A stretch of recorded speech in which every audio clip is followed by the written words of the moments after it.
ಇತ್ತೀಚಿನ ದಿನಗಳಲ್ಲಿ ಕನ್ನಡದಲ್ಲಿ ಸಖತ್ ಕ್ರೈಮ್ ಥ್ರಿಲ್ಲರ್ ಸಿನಿಮಾ ಅಂತ ಯಾವುದು ಬಂದಿಲ್ಲ ಅನ್ಸುತ್ತೆ. ಆವರೇಜ್ ಅಬವ್ ಅವರೇಜ್ ಸಿನಿಮಾಗಳು ಬಂದಿದ್ದಾವೆ.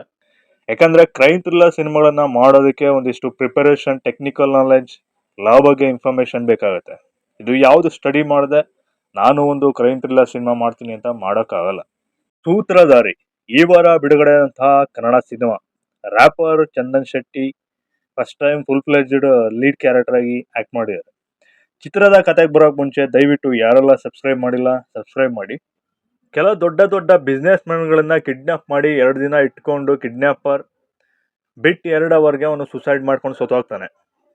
ಏನಕ್ಕೆ ಕಿಡ್ನಾಪ್ ಮಾಡಿದ್ರು, ಅವನು ಸುಸೈಡ್ ಮಾಡ್ಕೊಂಡು ಸಾಯೋದೇನಕ್ಕೆ ಅನ್ನೋದು ಒಂದು ದೊಡ್ಡ ಮಿಸ್ಟ್ರಿ. ಈ ಮಿಸ್ಟ್ರಿಯನ್ನ ಭೇದಿಸಲು ಒಬ್ಬ ಎನ್ಕೌಂಟರ್ ಸ್ಪೆಷಲಿಸ್ಟ್ ವಿಜಯ್ ಅನ್ನೋ ಆಫೀಸರ್ ಅಪಾಯಿಂಟ್ ಆಗ್ತಾನೆ.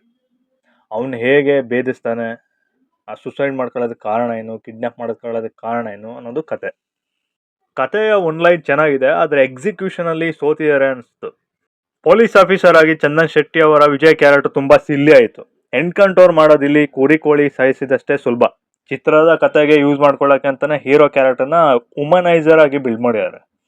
ಅಲ್ಲೇ ಹೀರೋ ಕ್ಯಾರೆಕ್ಟರ್ ಬಿದ್ದೋಯ್ತು. ಒಬ್ಬ ಪೊಲೀಸ್ ಆಫೀಸರ್ ಆಗಿ ಡೇರ್ ಅಂಡ್ ಡ್ಯಾಶ್ ಆಗಿದ್ದಾನೆ ಅಂದ್ರೆ ಅವನು ಸ್ವಲ್ಪ ಸ್ಟ್ರಿಕ್ಟ್ ಆಗಿರ್ತಾನೆ, ಡಿಸಿಪ್ಲಿನ್ ಆಗಿರ್ತಾನೆ ಅಂತ ಅರ್ಥ.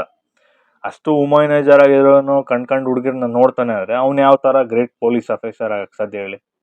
ಅಲ್ಲೇ ಅವ್ನ ಕ್ಯಾರೆಕ್ಟರ್ ಬಿದ್ದೋಗ್ಲಿಲ್ವಾ? ಸ್ಟಾರ್ಟಿಂಗ್ ಒಂದು ಅರ್ಧ ಗಂಟೆ 40 ನಿಮಿಷ ತಲೆನೋವು ಬಂತು, ಎಸ್ಪೆಷಲಿ ಆ ಲವ್ ಸ್ಟೋರಿ. ಆ ಲವ್ ಸ್ಟೋರಿನ ಕ್ಯಾಶುವಲ್ ಆಗಿ ಇಡ್ಬೋದಿತ್ತು.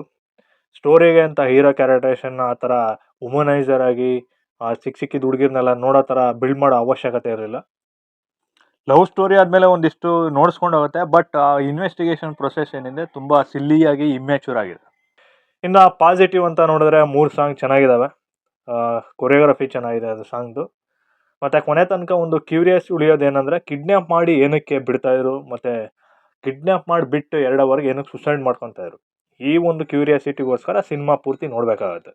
ಕ್ಲೈಮ್ಯಾಕ್ಸ್ನಲ್ಲಿ ಒಂದು ಕಾರಣ ಕೊಡ್ತಾರೆ ಏನಕ್ಕೆ ಸಾಯ್ತಾ ಇರ್ತಾರೆ ಅಂತ, ಬಟ್ ಅದಕ್ಕೆ ಒಂದು ಸೈಂಟಿಫಿಕ್ ಪರ್ಫೆಕ್ಟ್ ರೀಸನ್ ಇಲ್ಲ ಅಂತ ನನಗನ್ನಿಸ್ತು. ಒಂದು ಸಿನಿಮ್ಯಾಟಿಕ್ ಆಗಿ ಜಸ್ಟ್ ಒಂದು ತೇಲ್ಸ್ಬಿಟ್ಟಿದ್ದಾರೆ ಅಷ್ಟೇ, ಏನೋ ಒಂದು ತೊಗೊಂತ ಇರ್ತಾರೆ ಅದಕ್ಕೆ ಅಂತ.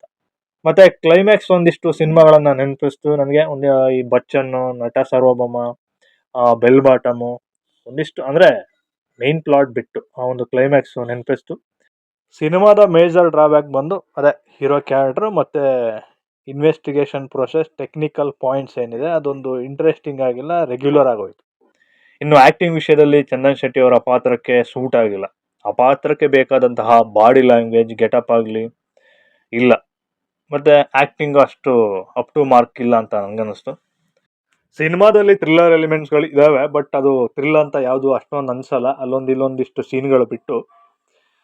ಅದರ್ವೈಸ್ ಸಿನಿಮಾದಲ್ಲಿ ಇನ್ನೊಂದಿಷ್ಟು ಆಡಿಯನ್ಸ್ಗೆ ಫೀಲ್ ಮಾಡೋದಕ್ಕಾಗಲಿ ಮತ್ತು ಪೊಲೀಸ್ ಕ್ಯಾರೆಕ್ಟರ್ಗೆ ಒಂದು ಯೋಚನೆ ಮಾಡೋಕ್ಕಾಗಲಿ ಒಂದಿಷ್ಟು ಟೈಮ್ ಕೊಡಬೇಕಿತ್ತಲ್ಲಿ.